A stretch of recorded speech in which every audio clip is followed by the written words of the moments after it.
Okay, here's a case study on Ford Motor Company implementing profit sharing in collaboration with the United Auto Workers Union following the global financial crisis of about 10, 12 years ago in order to survive a very, very tough time for the world economy and auto industry.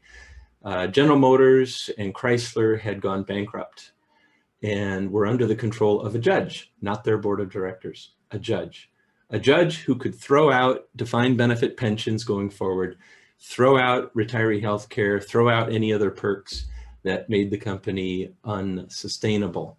The auto industry had suffered badly.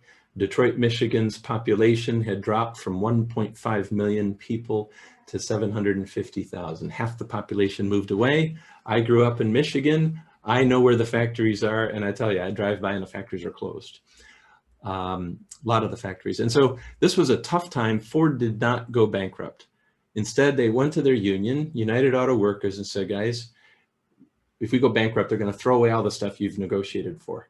Let's figure out another way. So Ford agreed with their union to go to profit sharing. So here's what happened.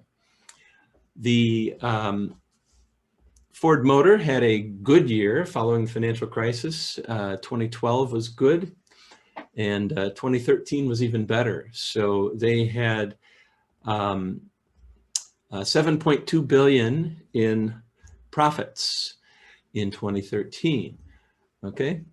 Now, because of that performance, they went to their 47,000 US hourly workers and announced profit sharing checks for $8,800 per employee in the union working in an hourly job, okay, in March of 2014, following the year of 2013. So this is up from the previous year in 2012, okay? It was a record amount. Now, why are they doing profit sharing with the union? The unionized workers at Ford, GM, and Chrysler all agreed in 2011 to take profit sharing over pay raises. Imagine a labor union agreeing not to get pay raises, but to get incentive pay instead. It's almost unheard of. But notice one thing about profit sharing. The performance rating has nothing to do with it. Unions usually resist pay for performance because it depends on a manager giving a fair rating. Unions exist because they don't believe management is fair. They don't trust management. If they did, there would be no union. Anyway, that's my simple view of the world.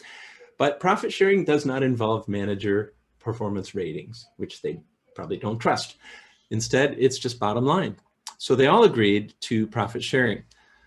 I took out my calculator, and $8,800 times 47,000 people, if you do the math down here, that's $413 million. And that's only 6% of this big earnings number up here. This is not a revenue number, this is an earnings number, 7.2 billion.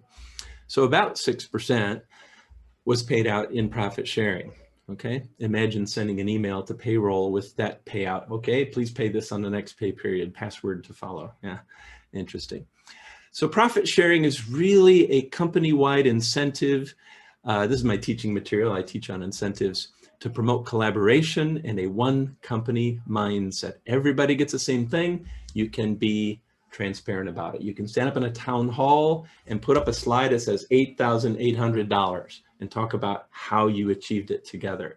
You can put a number on a PowerPoint slide that says 0 and why that happened. And it's an education process. It's transparent. And you say, I, the CEO, did not get profit sharing. Now, of course, CEOs and others have other forms of compensation, but the profit sharing plan, whether it's for everybody or whether it's for the rank and file, whatever the population is, it's transparent. Everyone gets the same number, whether it's the same payout in absolute dollars or whether it's the same percentage of salary. So if the profit sharing pool is $10 million, you can divide that by the number of employees and give everybody the same amount. Or you can take the 10 million divided by your annual payroll and then determine, okay, this represents 12% of annual payroll, and give everybody 12%.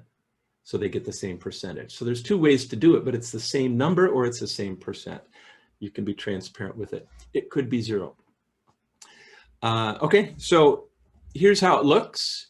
The profits come in during the year, and at the end of the year, you look at your profits or free cash flow, whatever you want to use, and then the profit sharing pool is filled up based on your formula.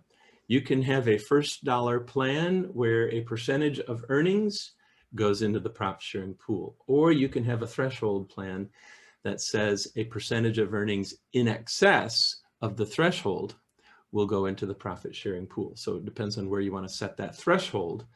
Okay. The profits below that threshold stay with the company. But once you've hit that earnings threshold, then a portion is shared with the employees. That's one way to design it. All right. The pros and cons, it focuses on the overall bottom line profit. Okay. No more arguments about I can't control this, or it needs to be line of sight. How come my rating doesn't matter? I'm a good performer. Okay. Yeah, we understand. There are some good performers or some great performers. We have to take care of you, but everybody has to focus on the bottom line. Supports productivity, sends a clear message. We're all in this together. Breaks the entitlement mindset. You won't hear anymore, where's my bonus? It's about our bonus. And when somebody spills raw material, when somebody screws up quality for a customer, it becomes everybody's problem. There's peer pressure to fix it and not let it happen again, instead of people saying, that's not my problem. Changes behavior. Okay, pretty simple to calculate. Self-funding. It doesn't matter what's in the budget for bonuses, it's self-funding. Some profit sharing plans are not even budgeted because inherently it's self-funding. Okay, helps control headcount. Why are we hiring all those people? That dilutes my profit sharing. Yeah, controls headcount for you. The cons is that you don't have any differential by individual, no differentiation. So you do have to keep an eye on your top performers, key performers, successors, high potentials, and have other ways to retain them. You know, give them good salaries, is my suggestion. Not sufficient on its own. Yeah, you have to have other ways to reward other individuals. And in years with no payments, the top talent may be at risk. So that is profit sharing in a nutshell. You can Google on Ford Motor Company profit sharing, United Auto Workers to get more details. But I want to share that because some of you have indicated you're rethinking your short-term incentive plans.